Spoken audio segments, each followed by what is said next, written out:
puis l'on interrogeait les hommes de ma génération, ceux qui sont nés, et ça m'enchante toujours, pendant ce que l'on a appelé les années folles, c'est-à-dire autour de 1925. Et ça m'enchante, c'était tout à fait normal qu'après le drame de ces années terribles, on redécouvre aujourd'hui combien la guerre de 1914 a pu être épouvantable. C'était normal qu'il y ait un phénomène de détente, de décontraction, et il y a eu, c'est vrai, ces années folles, où elles ont été bien brèves. Si on les interrogeait en leur demandant, en nous demandant, à ma génération, quels sont les moments de peur que nous avons éventuellement, de crainte ou d'angoisse que nous avons eu à vivre dans ces presque 80 ans. Cette sensation mélangée d'espoir et de détresse, de ces moments où c'est vrai la peur est revenue, pas forcément là où on l'attendait. Eh bien, si je reprends ma vie, la première impression, je vous dirais, elle est très précise. J'avais 9 ans. C'était en 1934 et je me souviens avoir posé la question à mon père pourquoi on enlevait les grilles qui étaient autour des arbres. On enlevait les grilles en février 1934 qui étaient autour des arbres. Et mon père m'a répondu très simplement, ce qui était le fait, la vérité, c'était pour que dans les manifestations, les manifestants ne prennent pas des bouts de grille pour les envoyer sur les chevaux des policiers. Et c'était, on se jetait à l'eau dans ces manifestations qui étaient graves. On s'était jeté à l'eau devant la Chambre des députés, sur le pont de la Concorde, entre émeutiers, plusieurs morts. J'avais 9 ans, mais ça s'est inscrit dans les gènes de mon enfance. À peine 2 ans plus tard, 1936, une espérance et une peur. De nouveau manifestations, de nouveau violence. 2 ans plus tard, c'est la 3e étape de la peur dont j'ai l'impression dans ma vie. Un de mes 5 frères est mobilisé en 1938. Avant la mobilisation de 1939, il y a déjà eu une première mobilisation. Il venait de se marier. Quelques semaines, quelques mois après son mariage, il est mobilisé parce que Hitler venait d'envahir la Tchécoslovaquie. Puis, 2 ans plus tard, 2 frères et beaux-frères sont tués à la guerre. Il laisse 7 petits-enfants et il y avait aussi un autre beau-frère et ça faisait 3 veuves. 2 autres frères prisonniers. Je vois encore la détresse de mes parents, leur tristesse. Puis, période assez courte, de 10 ans, où tout d'un coup, après 1945, on se remet à espérer, à construire, on est poussé par eux. Puis, 6e étape, cet envoûtement du marxisme.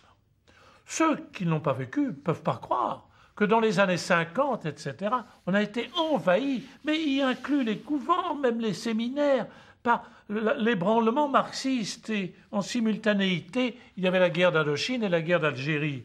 On aurait pu espérer le calme pour enfin s'occuper des urgences. Les urgences, c'était la préparation d'un avenir libre, heureux, généreux, partageant, inventif. Et voici de nouveaux apprentis qui, en mai 68, je me souviens encore, quand on revoit les images aujourd'hui, je n'imaginais plus quand je devais aller à Saint-Séverin, où je prêchais, qui est la paroisse du quartier latin, en plein quartier latin, et quand j'arrivais à Saint-Séverin, nos yeux pleuraient à cause des gaz lacrymogènes, les voitures qui brûlaient rue Gay-Lussac, rue de Rennes. 68, ça n'a pas été une rigolade, ça n'a pas été... C'était un moment d'anxiété où le monde déstabilisé a recherché ses points de repère. Enfin, on pourrait espérer à ne pas avoir à compter de nouveau une nouvelle étape, les tours de New York, et 2003, l'Irak révèle l'angoisse secrète qui habite le monde entier. Il faut fouiller les aéroports, l'islam s'est réveillé. Encore une fois, ces 7 étapes de la peur ne sont pas des réalités abstraites. 3 veuves, 7 orphelins, mes neveux, c'est des visages qui tout d'un coup étaient angoissés. Un de mes petits-neveux est né le jour où un de mes frères a été tué. Et j'ai rêvé des moments de civilisation où il y aurait eu des tranches de vie qui n'auraient pas été atteintes par la peur. Si je prends mon ordre religieux, les dominicains, l'ordre des dominicains, et que je regarde entre la Révolution française et maintenant, il n'y a eu que 25 ans où nous avons été reconnus officiellement. Les expulsions, elles n'ont pas commencé seulement en 1905. En 1883, 261 couvents ont été expulsés. Vous imaginez ce que ça veut dire aujourd'hui? On reparle de la laïcité avec en même temps intention de stabiliser, de faire mieux les choses, et c'est grand et c'est noble. Mais ça a été vécu d'une manière tragique. Thérèse de Lisieux avait sous son lit, je vous l'ai déjà raconté, ce qu'elle appelait une caisse de persécution, c'est-à-dire une petite boîte où elle avait des habits civils au cas où il faudrait partir la nuit ou n'importe quand. C'était pas. On pourrait reprendre la phrase de Galilée en face de tout cela et dire tout simplement « Et pourtant, elle tourne, la terre tourne ». C'est vrai.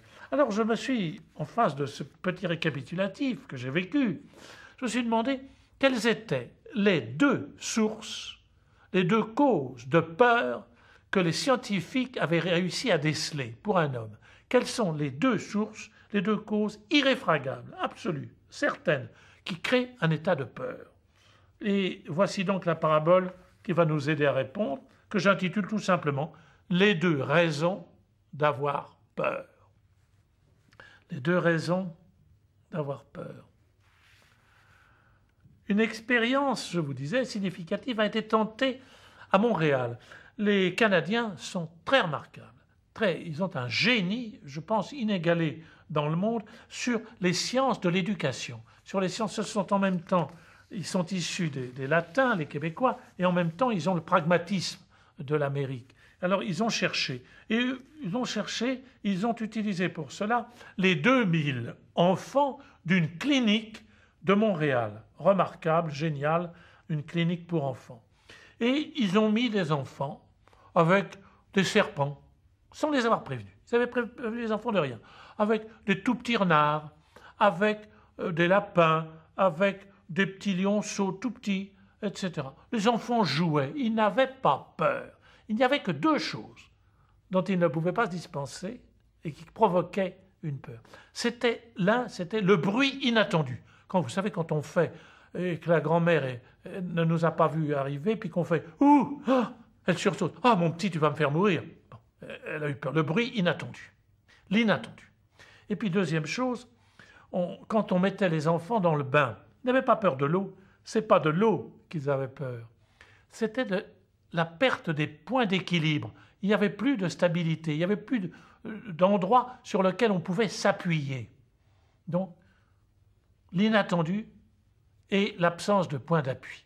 C'étaient les deux seuls motifs que l'on avait d'avoir peur. Je me souviens encore, en mai 40, mai-juin, ce qui faisait peur dans les Stuka, c'est qu'ils avaient monté sur les avions allemands qui plongeaient pour bombarder, ils avaient monté des sirènes spéciales qui ne servaient à rien, mais qui faisaient un bruit tellement surprenant qu'on avait peur. Finalement, on ne savait pas si c'était des bombes qu'on avait peur, ou si c'était de ces bruits qui étaient faits pour terroriser, le bruit inattendu. Nous avons bien la même chose, exactement. La peur, c'est l'irruption de l'inattendu. Et puis, le changement, la perte de point d'appui. Or, pour sortir de la peur, pour nous, il n'y a pas d'autre solution. Tout seul, on ne peut pas. Il faut s'en remettre à un autre. Il n'y a pas moyen d'éviter une certaine mort à soi-même. Aller au-delà. Faut-il l'appeler la sortie du désespoir? Je ne sais pas. Ce n'est pas du désespoir qu'il y a. C'est la confiance. On peut, en face d'une peur, créer la confiance. C'est exactement ce que nous propose la foi. Il est impossible d'éviter le courage d'avoir peur. Et la foi est, comme disent les théologiens, concaténée. Elle est liée indissolublement à l'espérance. Je sais en qui j'ai remis ma confiance. Et du coup, la foi ne récuse pas, contrairement à ce qu'on pourrait croire, le fait ou l'idée d'avoir peur. Pas du tout. Il y a une lutte pour une certaine sécurité qui est tout à fait légitime, tout à fait normale, mais la foi vient nous dire, avec infiniment plus de violence que si nous ne l'avions pas, le sérieux du présent, que l'on peut, qu'il est possible de s'appuyer sur quelqu'un. La tâche présente compte encore beaucoup plus que nous le pensions, parce qu'elle est l'occasion de prouver à celui que l'on aime qu'on l'aime. La bataille est devenue infinie. Nous ne sommes plus seuls à la mener. C'est là où se joue la bataille de la confiance. Je me souviens de la réaction d'un grand chrétien, Emmanuel Mounier, qui avait une petite fille complètement perdue, atrophiée, comment dit-on, nouée intérieurement, qu'il n'a jamais reconnue. Et quand il parle de sa petite fille, c'est bouleversant. Emmanuel Mounier avait cette formule splendide. Il disait « Dieu nous invente avec nous ». Dieu nous invente avec nous. C'est au moment même où nous nous croyons seuls, où nous nous sentons seuls, que tout d'un coup nous pouvons prendre comme l'aveugle ou comme Emmanuel Mounier la main de Jésus dans notre main. Ils existent.